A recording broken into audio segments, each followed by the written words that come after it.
Bonjour, c'est Russell, ton coach de néerlandais et aujourd'hui j'ai une vidéo très spéciale puisque j'ai fait une interview avec Tanguy le Breton. Il est consultant interculturel et il est président de l'association française des Pays-Bas et on va justement parler du style de communication des Néerlandais. Donc comment est-ce qu'il faut entrer en contact avec les Néerlandais? Qu'est-ce que sont nos caractéristiques communicatives? Donc, merci que vous preniez du temps avec moi pour cette petite interview. Et aujourd'hui, j'aimerais parler avec vous sur le style de communication avec les Néerlandais, puisque voilà, je pense qu'il y a sûrement des gens ici sur ma chaîne qui veulent apprendre le néerlandais et après ils apprennent, mais comment est-ce qu'ils doivent s'y prendre pour communiquer réellement et naturellement avec les Néerlandais?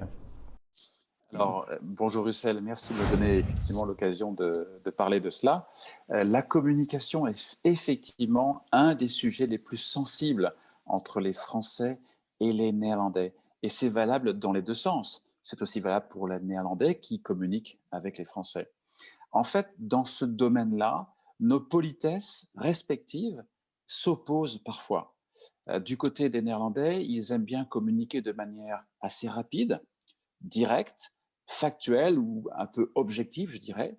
Alors que chez nous, Français, on aime bien prendre un peu notre temps, y mettre un peu des formes et parfois aussi communiquer de manière un peu indirecte, induite, si vous voulez, avec une certaine finesse qui est parfois difficile à comprendre pour ceux qui ne sont pas français.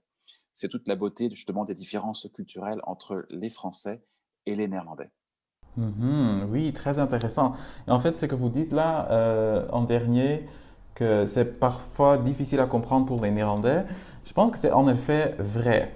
Parce que si on n'est pas direct en néerlandais ou avec les Néerlandais, voilà, on finit parfois par mal se comprendre, en fait, ne pas se comprendre. Et quel est votre conseil pour éviter ces malentendus?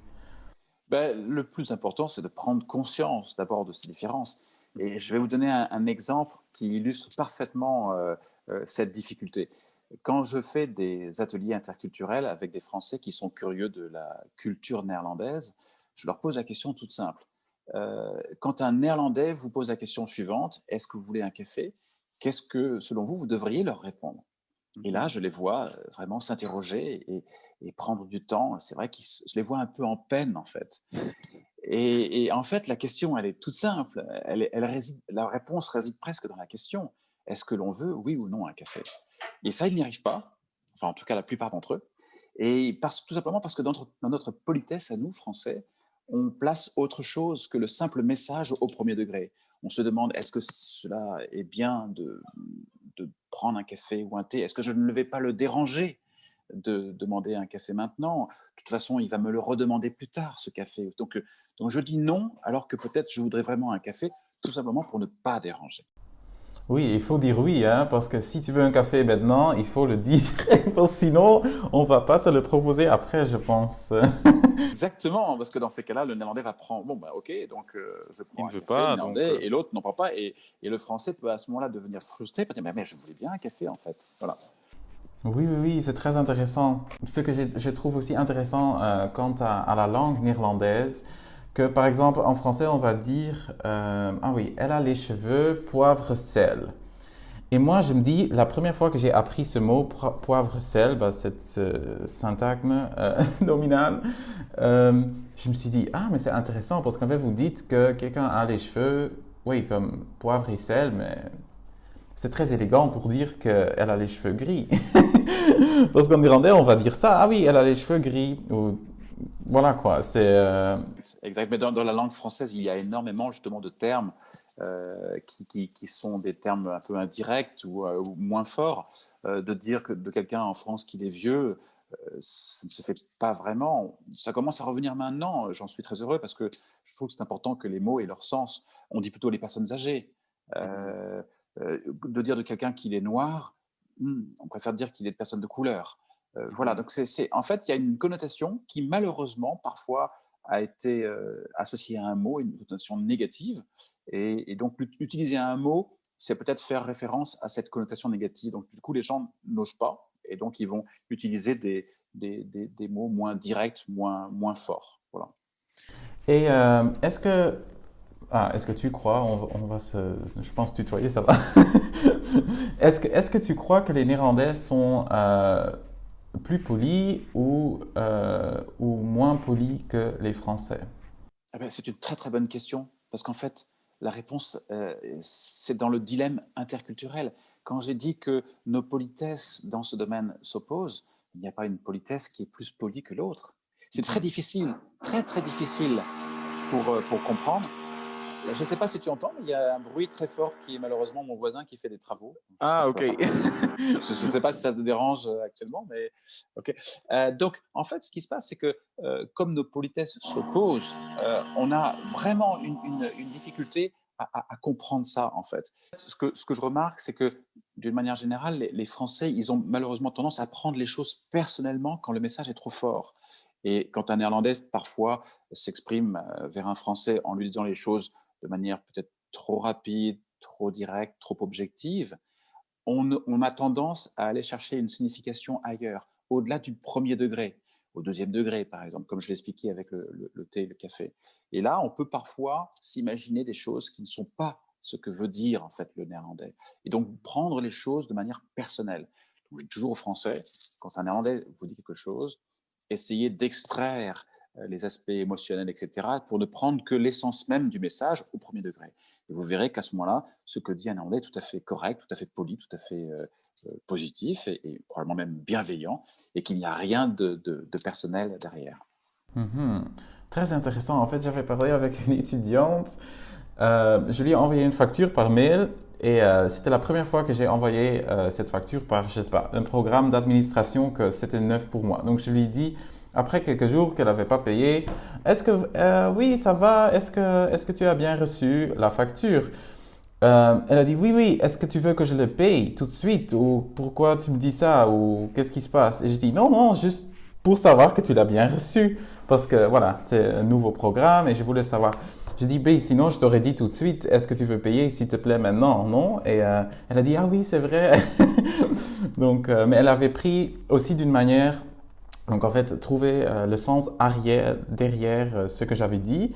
Et je pense que ça, c'est peut-être français aussi de toujours ce que tu viens de dire en fait, d'évoquer, toujours chercher derrière le sens des mots et voilà. Mais chez nous, c'est assez sens unique, non? Pouf, on le dit. Parfois, ça peut peut-être même paraître enfantin en fait de juste dire ce qu'on pense.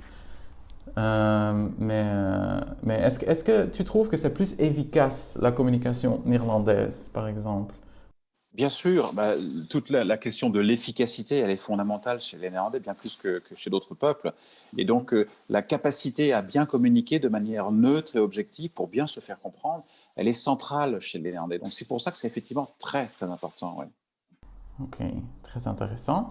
Et j'ai lu aussi dans votre dossier que je vais d'ailleurs mettre en commentaire ici de cette vidéo. C'était un dossier très intéressant. Le raisonnement inductif et déductif. La communication inductive et déductive, c'est plutôt pour la manière de s'exprimer, notamment dans des réunions professionnelles, quand il y a une présentation dans une entreprise. On a tendance, chez les Français, à construire un raisonnement qui, avec le temps, pour amener, après une thèse, une antithèse et une synthèse, vers une conclusion assez logique, en fait. Donc, c'est ça que j'appelle je dirais, le raisonnement déductif. Alors que chez les Néerlandais, quand on fait une réunion et une présentation, on va plutôt s'assurer que le message le plus important soit assez proche du début, en début de réunion. Et le reste de la réunion va être dédié à tout ce qui est induit finalement par le message principal. Donc on va parler de ceci, de cela, etc. Et donc pour les Français qui vont assister à une réunion professionnelle avec des Néerlandais, je leur conseille vraiment d'être attentifs en début de réunion. Et pour les Néerlandais qui assistent à une réunion avec des Français, je leur conseille surtout de bien suivre le raisonnement déductif, logique, qui amène à une conclusion à la française. Et est-ce qu'il y a des choses qu'il ne faut surtout pas dire aux Néerlandais ou qu'il faut surtout dire aux Néerlandais?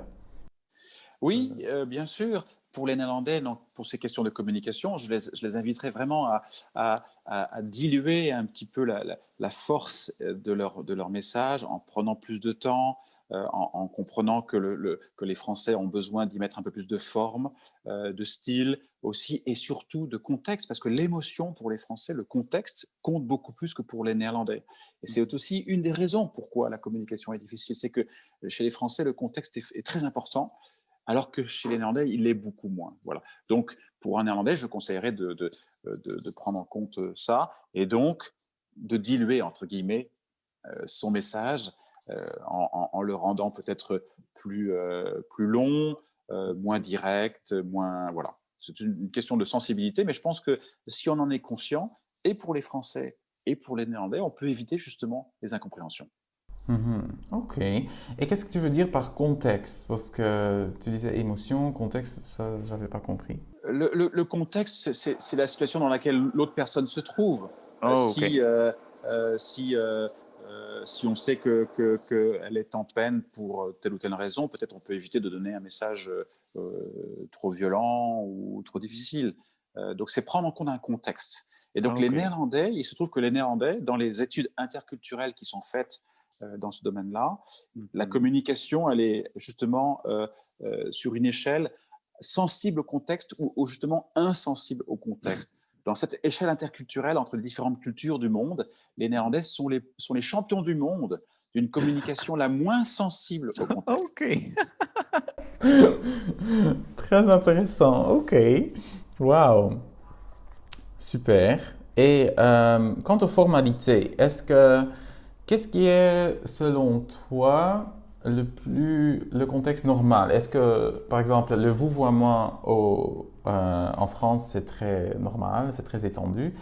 Aux Pays-Bas, qu'est-ce que, selon toi, est ce qu'on fait aux Pays-Bas? Je vois aussi que le vouvoiement est aussi utilisé aux Pays-Bas quand on va dans une administration ou quand on va dans une organisation ou dans une entreprise. C'est vrai que les premiers contacts sont souvent avec U, avec vous, ça je le remarque, mais assez rapidement, la personne, dès lors qu'il y a un petit échange qui s'est fait, peut-être pas avec un fonctionnaire au sein de l'administration, mais assez rapidement auprès d'une entreprise ou avec des collègues, très rapidement. Avec les collègues, c'est évident, tout le monde va se tutoyer, bien sûr. Mhm. Ok, super. Est-ce que vous avez encore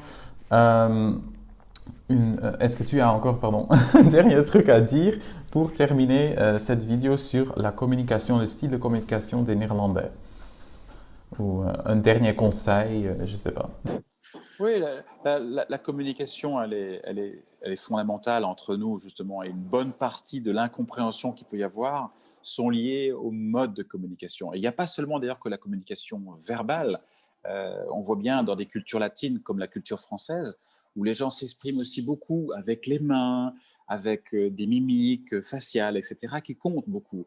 Alors que du côté des peuples du nord de l'Europe, et par exemple chez les Néerlandais, on voit que le contrôle des émotions est plus fort et que quand ils s'expriment, beaucoup moins de choses transpirent sur leur visage.